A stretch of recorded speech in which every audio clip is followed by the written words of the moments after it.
What's up, you guys? It's me, Chad, and welcome back to another episode of STOP DRIVA.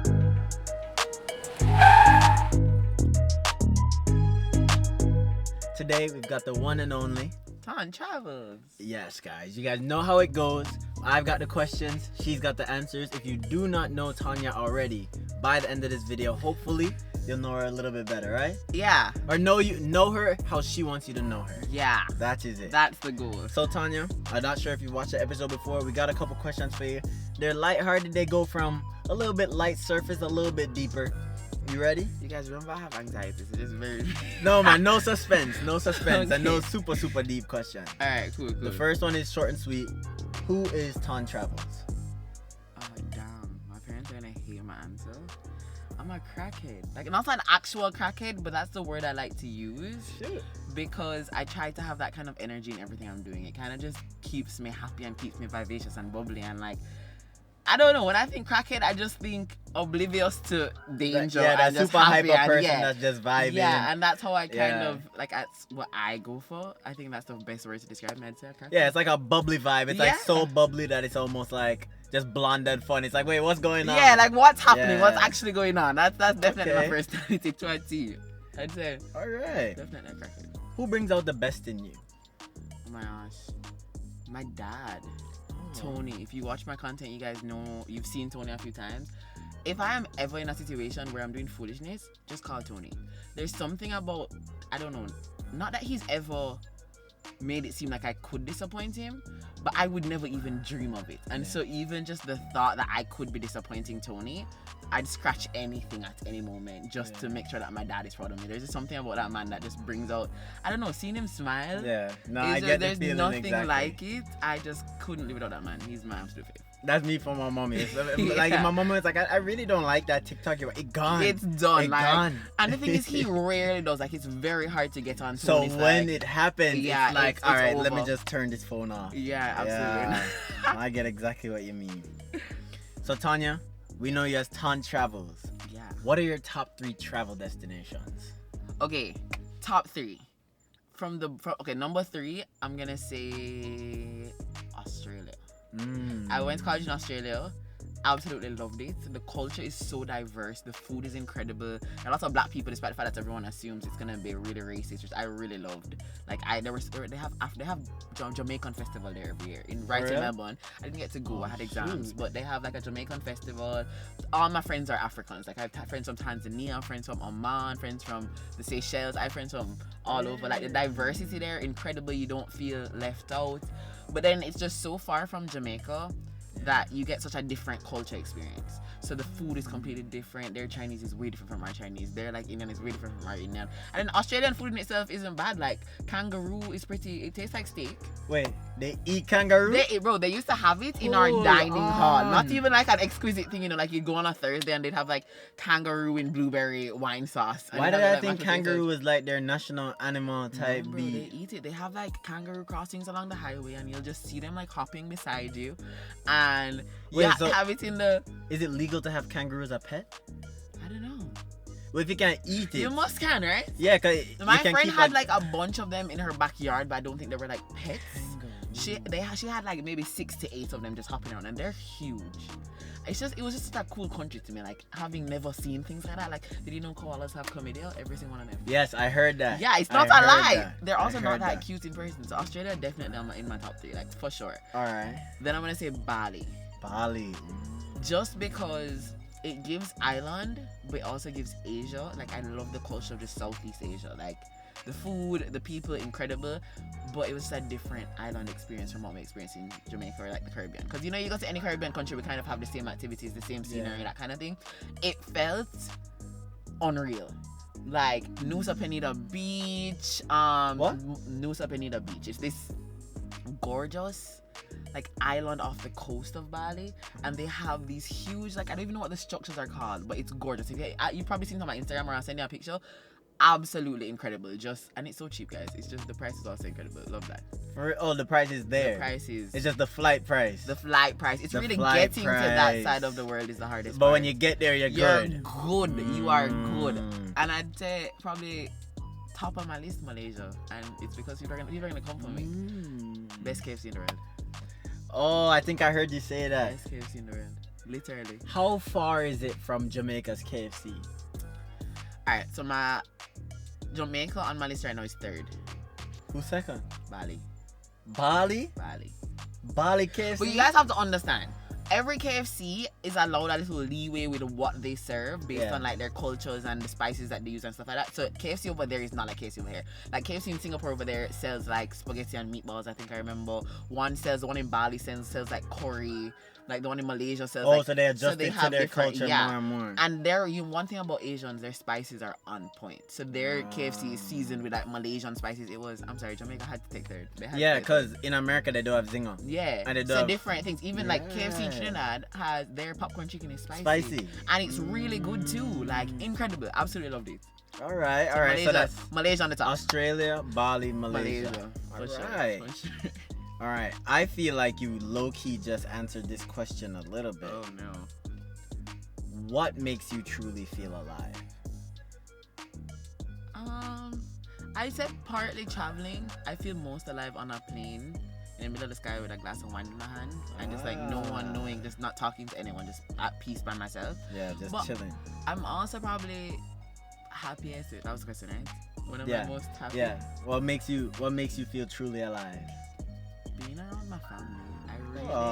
I know that you guys don't get to see a lot of them because they recently moved, and so it's just me in Jamaica right now. But my relationship with my family has been so great over the past few years. I miss them all the time. Just the little trips that we have here and there, the few weeks at a time I see them, incredible. Like my relationship with them right now is what keeps my mental health where it is, you know. Absolutely would not be able to survive without my family. And if you know them, you know why. Big up the family. Yeah, big up Tony, Tori, Tanisha. Yes, we're all T's. Oh, you guys are all And then T's? Pat. When they come in like K's with the Kim and Chloe. That's and how I auditioned for Social House. I was like, I'm your Kim Kardashian. I have 2 sisters with shoot. That's literally how I did that. All right, mentioning Social House, we're not going to get into that just Yeah, yet. we're not We're going to do stay that. self-centered. Tanya, when you see yourself, what color do you think you look most attractive in? You say, yeah, man, this are it. Black. Black? Yeah, because I hate my like belly pudge, and I think black hides it the best. I said black. I think black hides my belly pudge the best. I mean, I'm not black or orange. I really do like orange. I think orange looks really good on my skin tone, but on every day you're not in a bright orange it's kind like of super mood. bright. Black, I feel like anything can go black at any moment in time, and it's slimming. Like I feel like everybody looks good in black. Yeah, no, I love a black I'll t-shirt. black anything. I'll black tube top, I'll black pair of jeans, I'll black dress, just easy throw on. A black shirt and a black jeans. Yeah, is just clean, I'm like ready to go. sleek. I'm ready to go. I love it. I'm like, yeah, man, I'm me this man. Who is your biggest fan? My mom. Aww, Pat Williams. my mom is The my cutest biggest fan. woman in the entire world. Nothing bad can happen to me and she doesn't start crying immediately. Nothing, like the smallest of things will happen and I'm her WhatsApp DP. And she's like telling every single person about this tiny accomplishment that like I'm like, I didn't even do that well. Do you know what I mean? Aw. She's just always rooting for me, and we've had like definitely a up and down relationship growing up, any teenage girl and their mom. But that woman would die for me. Like there's nothing she wouldn't do for me. Even when I'm having my little mental breakdowns or I'm like going through something, she's always just in the back of my head like, girl, you got this. God is there with you. Like there's something about Pat. She's just the best person in the world. I need there to be a God just for her. Big Like up I need Pat. there to be there needs to be an afterlife so I can see her after all of this. Aw, big up Pat. For sure. So, does money impress you? And if not, what does? Yes and no. Everyone likes to say I was raised uptown, and so obviously I didn't have to struggle. I don't really romanticize struggling, and so I kind of have an appreciation for what money can do, having not had to struggle for it, or it was never that big of a deal in my life. But I do think the absence of it would be, and so that's how I'd say it not impresses me, but I think it's necessary for certain things, right? So dating wise, I do feel like we need to be in the same class, because it just not class, but around make the same amount of money or live the same kind of lifestyle, so that there's no issues or misinterpretation or confusion or jealousy, or there's just a lot comes with dating outside of what you're accustomed to. But it doesn't impress me. I don't like when people throw their money in my face. I don't like when people feel like I'm throwing my privilege in their faces, and I don't think money should ever be used to discriminate or to make someone feel like they're more than anyone else. If it doesn't impress me, what does? I'd say the sentimental things. I really like someone that I love to talk. If you can sit down and listen to me bust ears and actually just listen, that impresses the hell out of me. If you kind of remember my favorite KFC order, I'm smitten. I'm marrying this man. It impresses me when someone is empathetic and just compassionate and is able to see different perspectives. I think that's someone that can communicate, and I guess you didn't even make it relationship wise, and I just kind of took it there. No, trust me, that's it. It all leads to the same thing. Yeah, I think I'm mostly impressed by my ability to someone's ability to adapt. I think that's probably the best way to say it. To adapt to me, to have to think outside of their own perspective and be able to like look at things differently, because that's how I try to be. I always try to kind of step outside of, despite the fact that people think I'm very I like the idea of several different perspectives, because great minds coming together and having different perspectives can only lead to the bettering of any situation. So I mean, money doesn't impress me, but if you do want to buy me nice things, I'm not gonna say no. So Tanya, what do you think is stopping you from living the life you want to live right now?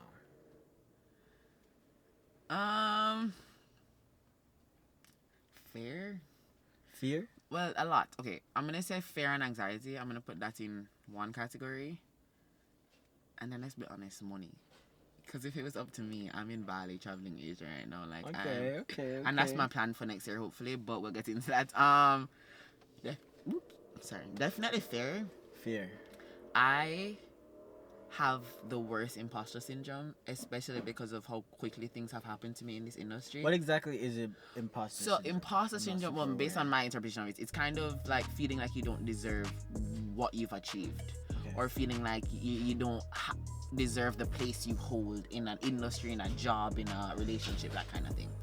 And so having become Ton Travels in such a short period of time, and even just the attention I get from sponsors, the opportunities I've been given, I'm like, I always feel like I don't deserve it. And so that kind of hinders me when it comes to going after other opportunities or putting myself out there, like even collabing with people or reaching out for collabs. I'm like, I'm not an influencer. Like, I'm not as good as this person. I'm not as strong as this person. I haven't worked with these brands. And I think I have to work on that, and I'm slowly getting there and becoming more comfortable in the space. But I definitely say that's definitely my fear of rejection, my fear of not being good enough. I can relate to that one for sure, especially now, because I wasn't super aware with what the term imposter syndrome really meant. Yeah. But after hearing your interpretation of it, I can definitely relate to that, because when I entered the whole content creator creative space, I was so new. Yeah. And there wasn't 10 new, I didn't know 10 new people as well. Everybody I knew was doing this, doing that, doing had this. Everything. So a lot of times I had people who would think almost, oh, Chad is at X position because of so-and-so, because of X, because of I, because of him, because of her. And funny enough, that really made me just have to go 10 times harder, 20 times harder, 30 times harder. I was like, yo, I can't sit here and think that I don't deserve my spot, because that's already what my haters are thinking. So I went out there and done it. Every time I'm like, yo, one thing I know for sure, when we come to shoot, we're gonna kill it. We're gonna done it. They're gonna be like, damn. And it really helped me like build and like grow out of the feeling. I definitely think it's just a mindset you have to have, that you deserve to be here. You know that your content is good. You know that you're good at what you do. And I'm slowly getting there. You just have to prove it to yourself. Yeah, you slowly do. As I grow, I mean, I kind of think that I'm slowly becoming. Everybody's a work in progress every single day. Yeah. Okay. So, Tanya, in the future, do you want kids? So, it sounds like you don't know yet for sure. I would love to have children, for the mere reason that I would want to experience being a mother. I would like, if at any point I choose to have children, I want it to be completely my choice. So I'd like to be in a state where I decide, okay, I'm ready for children now. I'm gonna try and have kids. I don't want it to just fall in my lap and me having to adapt to it. Now that I don't think adapting to having children, like some of the best mother-daughter relationships, or relationships in general, are built off just adapting to the circumstances. Right now, no, I don't want kids. But if I met the right guy, maybe. Is there an age that you'd never say yes again? Like, is there an age that you'd 35. be like 35? After 35, I'm not having kids. I'm not gonna be a 40-year-old with a toddler. time It's not then. happening. It's not happening. Yeah, 35, I'd be like. But I'd also prefer to have kids before 30. But I'm 25 now, so like that, and I'd like to know my husband. I for feel like a lot of years. people don't know that you're 25. I'm 25. Yeah, people think how old? I'm sorry, guys. Tanya is a big woman. All right. No, Perry is still twice my age. I joke. Tanya is 25. I'm 20. Oh my gosh, I cried when I found out I was 25. Oh my goodness. I'm just because funny enough, I met you before I knew you were 25 as well. Yeah, you thought I was 23 or 22. I thought you were turning 22. No, I'm 25 years old, guys. It's wow. Yeah. So I'd like to have a kid before 30. So guys I'm talking to, ready up. Hear that? I'm joking. Hear that? All right. So Tanya, Yeah. let's say they're making a movie about your life. Yeah. Up to date. So the movie stops up to right now. Yeah. Who played the villain in that movie? As in my real life? There's a movie about your life. Like which Who actor would play the villain? Who's the villain based off of? Jamaican society. Just Jamaican society in general. I think it's that. And when I say Jamaican society, I don't mean Jamaican people. I mean the way Jamaican society is set up. My personality just doesn't fit into it. And I don't think Jamaican society is wrong. I don't think me being me is wrong. I just don't think I was one raised the same way Jamaican society needs you to be to like exist comfortably. I said, boy, we never too Yeah. And that's not that I don't love Jamaican culture. Yeah. And I let me tell you, I know downtown more than like the back of my hand. My mom used to take me down there every Saturday. I take route taxis down there sometimes. Like I love Jamaican culture, but I'm very unconventional. I'm very outspoken. I'm very not the way the average Jamaican is. And I'd say in my life I felt that. I felt like I don't fit in. I felt like I'm the problem. I felt like me just being me is out of place. I don't think it's anyone's fault. I just think the way society was set up, man, you know? it's funny. We never get along for too long. Yeah, man. but it's not, I've learned to adapt and there are just certain things about society that I think we all have certain struggles with, from the economy to the education system to things like I got suspended from Andrews twice just because my brain and the Jamaican school system just don't agree. Okay. And so not like, okay, there's a perception or I don't know if it's a parable, what's the word, proverb, that thing that they say how Jamaica, how picnic for see and children are to be seen and not heard, or the fact that you have to respect your elders in Jamaican society even if they don't respect you. Yeah. Things like that don't. That didn't work well with me at school either. So but I don't feel like it's funny enough. I don't feel like it's the Jamaican society per se, because I can relate to that one, but I got it on a whole different side. You get me? I got it on the side that, oh, your mother is so and so you feel like that's why you. So in a way, it's so funny because they just, especially as a child, I've heard that saying a lot. Children should be seen and not heard. Yeah, and I totally disagreed with it. Yeah, I completely disagree with it. So it's maybe it isn't society. I'll just say little things about my personality I don't think fit into society. I said, boy, this not just too mesh with y'all now. But I appreciate being different, and I like that there are people that can still resonate with my differences, and the fact that I'm a weird uptown Jamaican that thinks differently and acts differently. You know? Shit is me. What is a core memory of yours? You know I have bad memory. One of them had to come up a while ago when you heard core memory. Some form of good memory that just brings a happy mind state. Every Christmas, I have a really big family on my dad's side, and he's from Mandeville. So not Mandeville, but Shudley, so Manchester. And every Christmas, until my parents got divorced, my entire childhood, my entire extended family would pack up every Christmas and go down to my grandparents' house. And it was like a 4-bedroom, but there were literally probably like 20 of us, because everyone's family, like wife, husband, mother-in-law, sister, all of us, and we'd all pile into this house, and all the kids would sleep on the couches and like pillows in the living room, and the adults would put on adults would be in their rooms, and on Christmas Day we'd put on a talent show for them. And I don't know why I thought I was a ravers, but I would always put on something to dance show. I'll see if I can send him a video to insert, guys. It was so bad, but like for sure my Christmas experiences, that's probably the memory I miss the most. Like everyone's kind of all over the place now. We're all in different countries. I haven't seen my cousins in ages. Life but moves so fast. something about country life. Like, I used to love the little quietness, bathing in the bucket, having to like boil the water on. Yes. Definitely. I remember my first time I was actually in Mandeville, and I went to one of my uncle's houses. And when I got in the room, it was just one little thin sheet, and then no fan, no AC, and a window. So I go back out. I'm like, Uncle, where the fan? And he was like, oh, at 8 o'clock, just come to my room and I will give you the fan.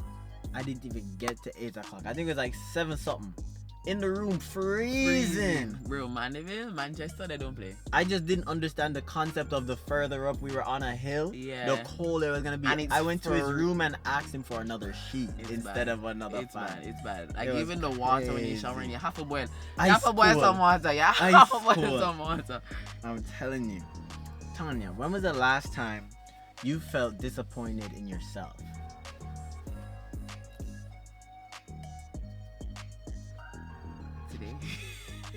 Yesterday. Very often, actually. That Social House episode, I'd probably say, was the most recent. And rewatching it yesterday.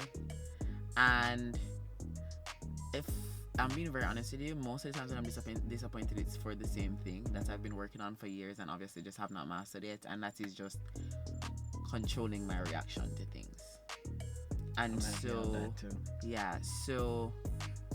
despite the fact that I love to say I'm self-aware and I know myself so well, when I am triggered, it's downhill from there. I have not mastered the art of just being able to allow people to feel how they feel about the situation, say what they want to say, live their lives because that is their right, and not allowing it to affect my mental health, my thought process, and then turning that into a reaction that isn't in my character or how I am or how I want to be. So for me, I've gotten better. People that have known me for years will definitely tell you that. But I still get very disappointed every time I take droughts, or every time I get provoked and I explode. It definitely weighs on my heart a lot. No, I can feel it 100%. And I don't want you to take away from your self-awareness. Because, well, at least from my point of view, because I'm also somebody who can proudly say every day, I'm a work in progress. And I make more mistakes than the normal human probably will. But at the same time, the hardest part about actually changing is when you've like seen the problem, you know this is the problem, it started to reoccur, and now you realize, shoot, the only missing piece for this whole thing to change for the right is actually me. Oh, but no me need to stop do this. To stop do this is to do this. And now you know, and now it just got 10 times harder. It's like somebody that know I'm for bed before I'm going to bed. You know why you not bed? You know the bed stink. And you wake up stink too. And you do it again. But it's one of those things where it's just like, in the heat of the moment, all of that could go this side for me. When I'm exactly, you in know the heat that can go one side for right now. Because right now, this may I deal with. Yeah, I agree. I get that for sure. It's being I think it's working on discipline and self-awareness in the moment. Being aware of like, okay, this is how you're feeling and that's okay. That doesn't mean you need to react. Or that doesn't mean that this reaction in this moment is called for. Because sometimes the reaction, even though it might be justified, it may be valid in your feelings, but it might provoke the situation to another level that it doesn't need to get to. And if you in that situation, if me in that situation were to just say, hey, leave it alone, Tanya. Let's talk about this afterwards. Let's deal with this when we're not all heated. Let's address this differently.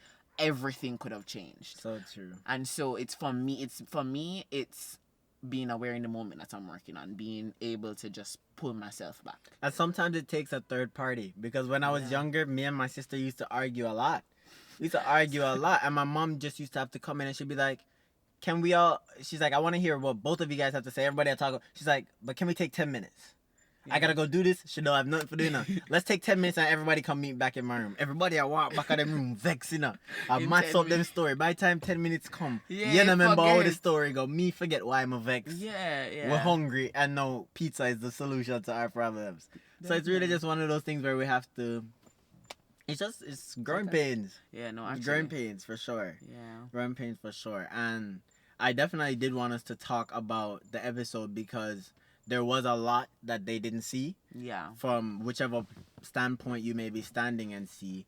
And at the same time, it's so hard because when you're on a show that's shot in advance, your feelings today are not the feelings that they see. Oh my gosh, literally. And now, these past experiences that are now just being brought to light can have an effect on what's happening on your present day and days to come, even worse. Literally. Because it's one of those scary things where you realize somebody won't watch that episode for another year. And then they come with their opinions. And then somebody will come, because next week somebody's gonna watch the first episode for the first time. Yeah. And next year somebody's gonna watch the first season for the first time and eventually get onto that and then bring their 2027 opinions on your 2023 Why is self. trying to give me an anxiety attack? No, it's not a bad thing, but it's one of those things where we have to realize that in our field, our mistakes are so immortal. Yeah. It's a very unforgiving field that we sit in. And people watch us do our thing and they praise us when we're doing good. And they chew us when we're doing wrong. Us up For sure, it's very unforgiving. Yeah. And it's one of those things where it almost, I wouldn't say forces us, but it pushes us to have to change, adapt, get better because everybody's watching me do my thing. Yeah. So they're watching me, they know when I'm feeling away. They realize when something struck a nerve. And they see it before you see it sometimes. There you go. They really do. What was the question? Oh, what I'd say is, what are we talking about? Well, when were you last disappointed in yourself? Yeah. So with the episode, what one you were there? I think it's very evident that I was extremely nervous. I had mentioned before I have really bad anxiety, and for me, it all got blown out of proportion for no reason. But that is from my perspective, and that was how I felt in the moment. Having rewatched the episode, been able to speak to both Rebel and Perry, having all the information, and having been there prior, I think there were a lot of emotions. I think we were all very stressed out. And that's the funny thing that a lot of people won't also see. They see it and they won't realize that, hey, off camera, outside of the show as well, outside of the actual shooting of the show, we have lives. We are also dealing with outside things. Yeah, dealing with stuff together that are not being shown or shot, and dealing with stuff before shoots and after shoots. So I do feel like it was a matter of everybody had their little own version of amped upness and nervousness already. None of us were artists. Yeah. So all of us were already a little peaked up, amped up, and then emotions started flowing and nobody was taking it that day. Absolutely. It was one of those days where everybody had time today. It was unfortunate that, again, our mistakes follow us. Yeah, our mistakes are immortal on the internet. Can I clear up a few things? For sure. There are a few things I do want to clear about the episode. The reason I think it went further than it needed to go was because after Rebel and I don't even want to call it a catch up because I didn't even consider it a catch up like that. I genuinely did not think it was that big of a deal. My need or want to not have anyone in the room was I was feeling anxious. And on top of feeling anxious, what had happened with Rebel, given the fact that Rebel is a dancehall queen, Rebel know what she talk about when she talk about anything music related. I'm going to take her seriously. So I was just thinking, my perspective was, I'm not going to stash the challenge because you know me, you know how competitive I am. I'm not going to stash the challenge. Let me just go in, perform, take the shame, and go about my business. You get me? Because like Perry can be very laughy. What had just happened with your bill had just happened, and so I just wanted to get it done with, if I'm being very honest. But it wasn't a case where I actually had any animosity towards Rebel, and I don't like that she got the information from someone or was told not the full story or the full perspective, and so I can't blame her for her reaction. All right, from my outsider view, I don't think anybody was around when you and Rebel. Yeah, no. So I was inside the conference room, and then that's where I saw Rebel walking. So I went to go snatch Rebel, and I was like, "Where have you been?" And she was like, I was helping Tanya, but Tanya doesn't want my help. So I was like, I didn't ask about it. I was like, I only got 10 minutes. Yeah. Let's go. Come hear what I got. Yeah. I was giving her my flow, giving her what I had. And that's when she came to help me. And then Perry went. And then Rebel wanted to know. Well, I don't know who wanted to know if Rebel could go in the room. But then that's when Perry went to ask the production team if Rebel could be in the room. And that's when he texted me. And he said, hey, they said Rebel can come. And then that's when I told Rebel that she could go. My thing about it is, respectfully, Perry didn't have all the information and kind of ran with what he thought he knew. And I think that's where the blow up occurred. Because, and a lot of what they didn't see is they made it seem like I came after Perry in the room, where I was like, Perry, I don't want you in the room, I don't want Urban. If that wasn't what happened, I had actually pulled Tara aside, way outside, not even in the corridor. We were way outside not by the conference room, but between the conference room and where we were performing. And I said, hey Tara, it's okay if I just go by myself, can we just not have anyone in the room at all? That was what I said to Tara. At which point I proceed to go into the room. Tara spoke to Rebel, whatever, but Perry wasn't spoken to, and Perry was still in the room. That is when I went back to Tara. I didn't address Perry directly. I went back to Tara and I was like, hey, just reminding you that I had asked if no one could be in the room, because I didn't know if she got a chance to talk to Perry. He overheard that and pretty much ran with that, at which point we started addressing each other, and I was trying to explain to him what had happened with Rebel prior, but he didn't get all of the information. At which point Tara asked him to leave the room, and he was outside with Rebel, telling Rebel the pieces he heard from me trying to explain to him what happened. But it was just blown out of proportion because he didn't have all the information and went to Rebel with part of the information. And that's where the miscommunication lied. I think if I was able to express it to Perry, if me and Perry were able to discuss it properly prior to him going to Rebel, it wouldn't have blown up as much. As well as, I do feel like there was just a bit of, I don't want to say animosity, I feel like there was a bit of, I don't know what the word is. I feel like it was intentionally provocative for no reason. So things like the dirt bouncing while I'm trying to literally explain that this didn't need to happen. Things like it just nah come out wrong and strong. Like I just didn't feel like that was necessarily necessary, because I didn't come for them. Like I don't feel like I came for them, but that was just my perspective on it. Well, from an outside point of view, I'll be fair and say that you definitely did. But don't agree. Perry definitely came for you as well, and Rebel definitely came for you. I feel like everybody was at it, especially because it's not in the episode. What a lot of people may not know is probably 80% of that interaction was cut out. Okay, but if you're gonna be very fair, I did not come outside until they were outside screaming. Oh yeah, no, and they were screaming to the point where we couldn't film. Like Tara had to literally be like, chef, just wait till they're done. Like we could not film. We were in there for 20-30 minutes waiting on them to just settle down, and that's the shot you saw of me in the bathroom. It was literally just us trying to wait on them, and I started crying because I was like, where did all of this come from? That is when I came for them. So that is when no. I'm not discrediting you at all. 20 minutes. That at the point where I don't think it was filming, 20 though. It was more than 10. It was a minimum 10-15 minutes. I was in that bathroom for a good while. Because I was on the couch, so it's actually when he came out, Lee and I were there. So originally, I wasn't sure that you were a part of the interaction. I didn't know who Perry was speaking about. That's why when you hear Lee say who, that was after we were like, who are you talking about? Well, but like regardless of it, yeah. In my opinion, we were all our emotions are heightened. Yeah. We were all exhausted.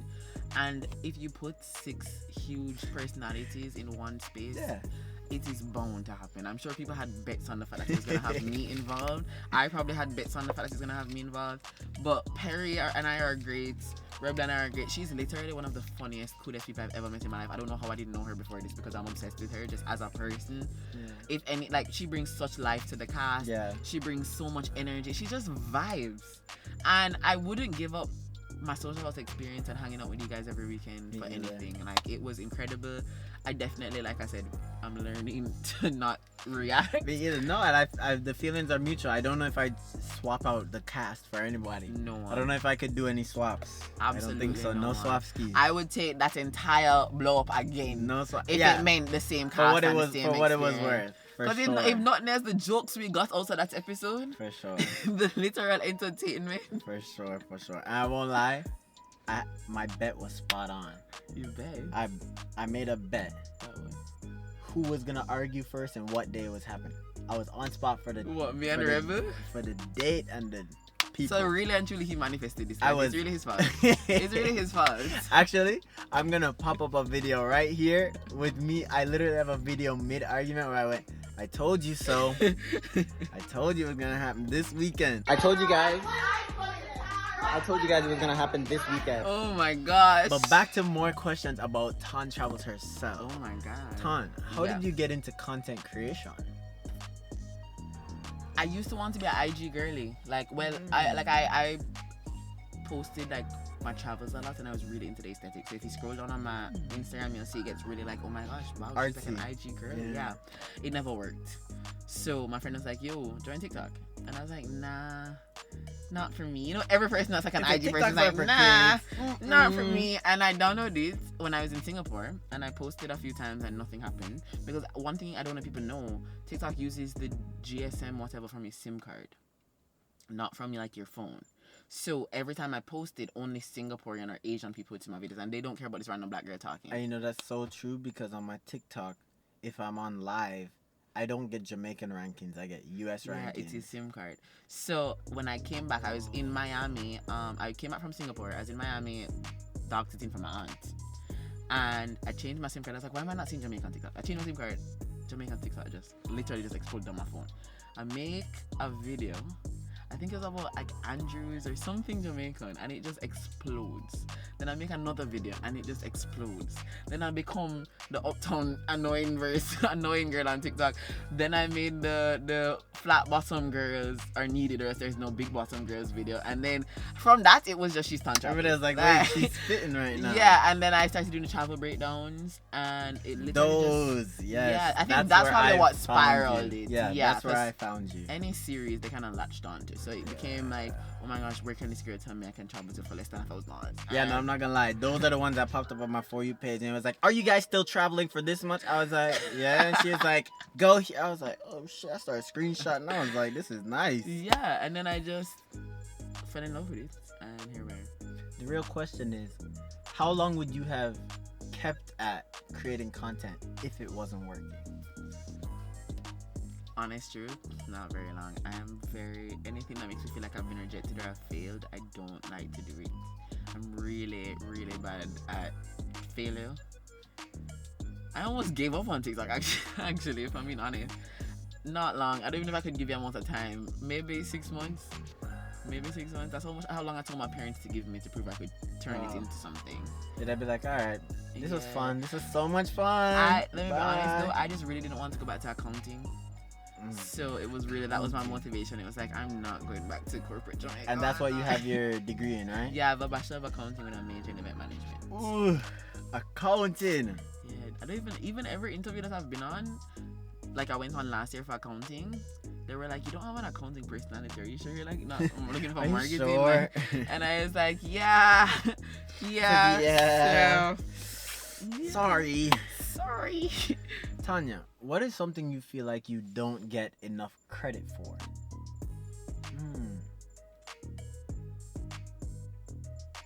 My growth.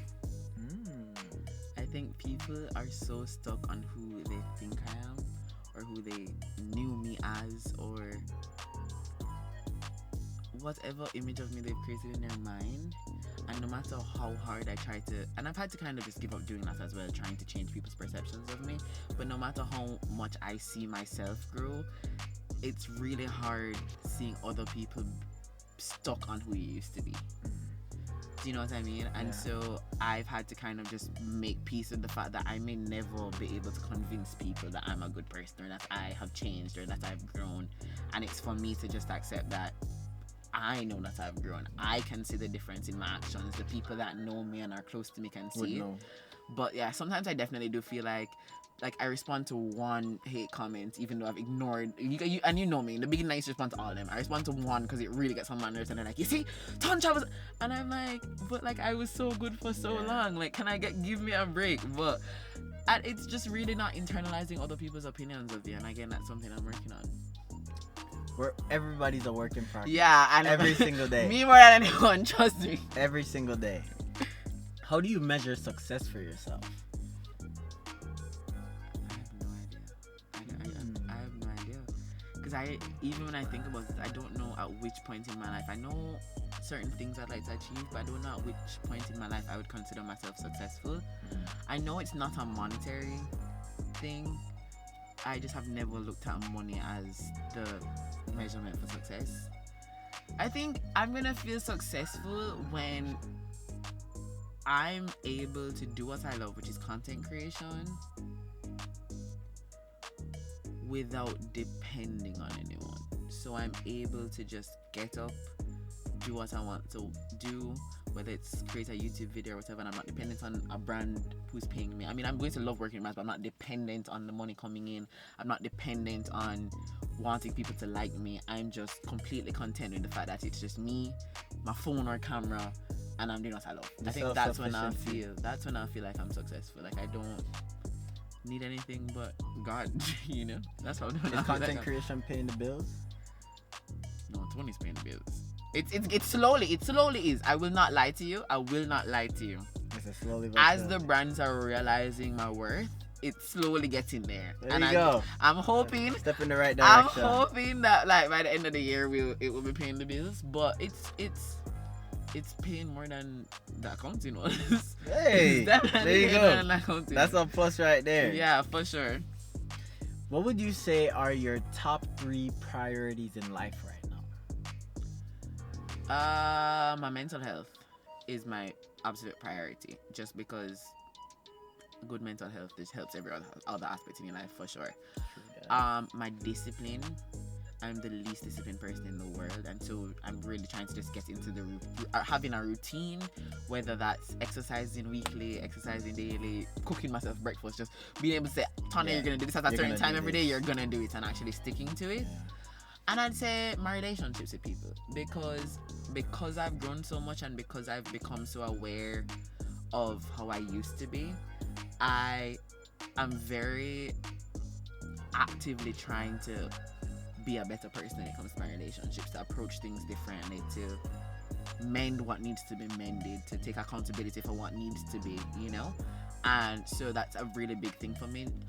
Just because I feel like I don't need a big circle. I've learned that through the ages, but the people that I love, it's just not worth having beef. It's just not worth having any animosity.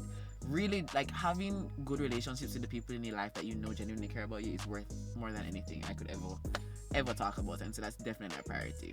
So true. And I feel like the relationship one being at the top is, I'd have to agree with that, because I'm not gonna lie, when I was younger, I was a little dickhead sometimes. I'd have kicked me. I'm not gonna lie. I'd have been like, yo, what's wrong with this little what's wrong with this one? Yeah, you get me? But over time, I learned. I was just like, yo. Yeah. And I read a quote one time that said, I'll never understand a man who makes an enemy when he just doesn't have to. Yeah. And that became so crucial to me, because there were a lot of times where I feel like I could go wild out. I could go this smutty back or in this random beef, and I was just like, nah, we're actually cool. And they're confused. I'm like, yo, we're cool. If us being cool, whatever cool is to you, and you stay on your side and I stay on mine, we're cool. We're cool as hell. Just keep you being you, and I'm gonna do me over here. I agree. I completely agree. And we're too young, and life is too short to have negative relationships with people. It's just not worth it. Agreed. How do you see yourself evolving over the next year? Or how would you like to see yourself evolve over the next year? I want to take the Ton Travels, or the Ton brand. I actually want to turn Ton into a brand. So my goal is I want to have Ton Travels, Ton Tastes, and Ton Talks. So I'd like to start my podcast, should be under Ton Talks, Ton Taste restaurant reviews, but I want to do that in different parishes. So I want to take it outside of Kingston. So I really want to get more into traveling Jamaica, showcasing Jamaica, definitely on top of my list. Like as soon as I get back from Peru, that's first thing on my list. And then ton travel, so I'm getting more into the traveling of it. I'd like to officially become more of a travel influencer, so I can do more like showcase businesses and tourism activities in other countries, not just Jamaica. I'd love to just be able to do that kind of thing, and I kind of do have my foot in that door, so I kind of love for that to just expand a little bit more. But definitely just focusing on like my creation. I do want my content to become less about me and more about my followers, though, if I'm being honest. Yes, I know that they love me about my life. They love when I'm like, oh, I bought this for this boy, or I do my makeup. I love that, but I want to add value to their lives. So I want, when you're watching that, that's why I started Taste, because I want, you're scrolling, you see a video from Tanya, I'm actually telling you something. I'm like, hey, try this restaurant, or learn this, or, you know, I want it to be less, I want to be helpful. I don't know. You know, I want my content to mean something. I get that for sure. So that's the goal. All right, guys, we're at our final 5 questions. Tanya. Yeah. Tell us one of your secret passions. Oh shit. What you hide under? Do I have any passions? Damn. I like to bake. Oh, for real? I actually really like baking. Well, I like cooking and I like baking. And I'll tell them my secret. They probably watch Ton Cooks or when I'm cooking on TikTok. It's not staged. I'm not gonna say that, but I kind of I make it seem like I can't cook a little bit more you than I gotta got. emphasize the silliness of it. So when I was little, I actually grew up taking a lot of baking classes and cooking classes. I interned at the Ritz-Carlton in Cayman as their assistant pastry and banquet chef when I was in 10th grade. And that's when I decided I didn't want to go into culinary, because I realized that chefs have to stand all day, every day. Like, you can't just have a stool at the oven. You have to actually be on your feet. And I was like, nah. But I actually love to bake. Like, I love making, like, brownies and cooking. And I'm just a very extra person. So if anything is going on at any point in time, I will find a way to make it extra. It's like at games night, I'm going to have, like, glasses with people's names on them. I'm gonna have like how I'm just extra when it comes to anything. So anything I can make extra. Girls' night, birthday, I'm just an extra person. But that sounds like your degree is perfect for you, because you said event management. Literally. It sounds like you just love planning and curating and putting together. No, literally. I do. I love making things a little bit more special. What do you admire most about yourself?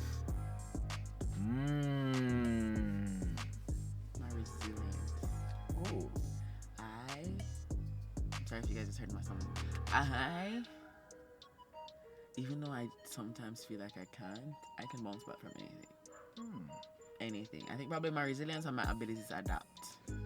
Because doing what I do, doing what we do, you have to be resilient. You can't let anything keep you down for too long, because you have to be back on the grind. You have to just let things roll off your back. And I think sometimes I really internalize it and hold a little ball for a while, but I'm always able to get back up, and I definitely admire that about myself. And just my ability to adapt, like being a solo traveler, just being in random countries by myself, having to like talk to strangers. I'm not doing that one. It's a lot, but I like how adaptable and brave I am. I think it's cool that I'm able to do things like that. Like being in Australia by myself on that side of the world was so hard, but so cool at the same time, and I would never have wanted to miss out on that based on not being brave enough. So that's a cool answer for sure. That's a cool answer, because I feel like a lot of times I can say that my fear, I wouldn't even say just fear, just a whole wheel of emotions have made me miss out on so many great things. Like I'll look back in the past, or I'll see people post a throwback of something, I'd be like, wow, I missed all these great things because I was sad. I missed all these great things because I thought I didn't want to be around anybody, or I want to go do my own thing, or I was stuck up in my own head. And it's just so crazy to see, like, solo traveling. That's something I would be fearful to do. Even though I'm 6'2" and I'm a big old black man, I still don't know if I really want to go solo traveling. I might be like, Jano. I'm trying to get the braveness I have in the solo traveling to convert to my content. Do you know what I mean? So it's like I'm fearful in some aspects of my life, and I'm not fearful in others. It's weird. I need to balance it out. That one is, the solo traveling is heavy for sure. Balance it out, man. But speaking of solo traveling, do you enjoy your own company? I love my own company. But I also love being around people. I am one of those people that has a social battery though, which I'm sure you've seen. Like I am the kind of person that like I can only be around you for a certain amount of time and then I'll just leave. Like and my friends have issues with it because I will just disappear. Like I'm at home sleeping because I'm over the night. But I love my own company. Like my therapist asked me a couple of weeks ago what my happiest memory in life is. Happiest, actually I probably should have said this when you asked earlier, but one of my happiest was being on a mountain. There's this mountain in Malaysia called Bukit Tabor. Say it again? Bukit Tabor. Bukit Tabor. And I went hiking with just this random guy on Airbnb that does like hiking tours, and he left me on one of the like left you?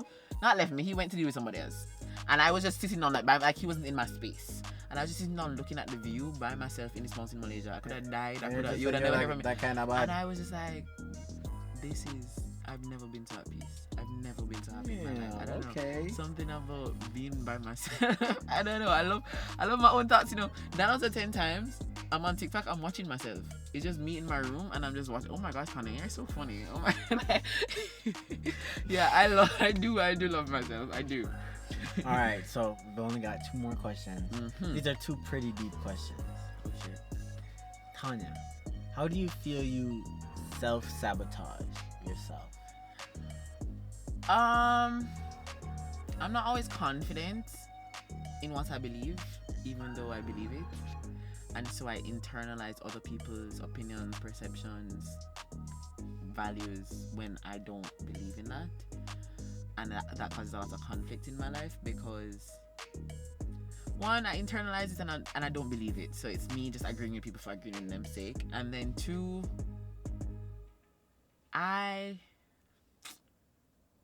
it causes me to react. I self-sabotage. Like things I don't believe about myself, I keep hearing over and over again to the point where I start to believe it, and that kind of affects how secure I'm in myself.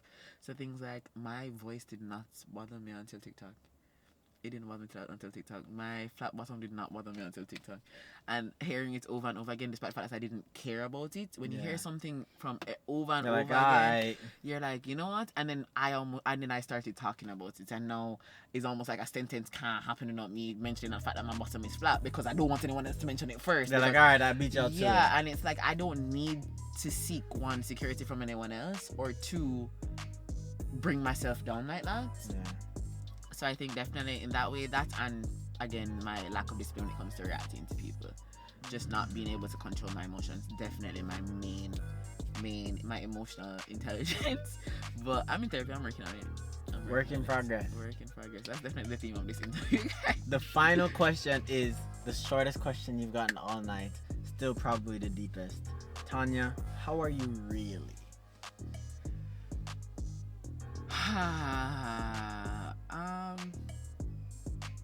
Mine's a bit nervous. Mine's a bit lonely. I'm missing my family a lot right now. My anxiety's been a little bit better. But overall, mental health wise, I'm good. Friendship, relationship wise, I'm doing pretty well. I think I have too much to be grateful for to tell you that I'm not good. I'm good. I am. I'm, as we said, beginning, throughout, and ending, work in progress. But every day to me is an opportunity to do better, and that's pretty much all I can. All I can try my best. And even though it's the shortest question, I always say it's the hardest one because I feel like your brain is always looking for proof that your thoughts are like for real. So if that look hot, yeah, I go put your hand over it and see if it's hot. I can just go, oh yeah, man, I feel the heat. It's just like proof. So I feel like a lot of times, even when I'm finally feeling okay, my brain is looking for that one little proof. Oh, you buck your toe. Yeah, man, you see, I knew it was gonna be a bad day. Just little stuff like that, and it just snowballs. But no, absolutely. That's good. Yeah, I'm alright. I'm doing alright. That's doing good. I'm doing alright. Tanya, thank you so much Thanks for being our next guest on the One Stop Driva. Thanks for having me. Yes, we are so close to the season finale. Only one more episode is left. Guys, thank you so much for watching. Big up, Tanya. Thanks for having me, guys. Tell them where to find you. Follow me on TikTok, Instagram, and YouTube on the Ton Travels. And I'll see you guys there with some crackhead energy. That is it. Guys, thank you so much for watching. I'll see you next week Sunday. Bye. Peace.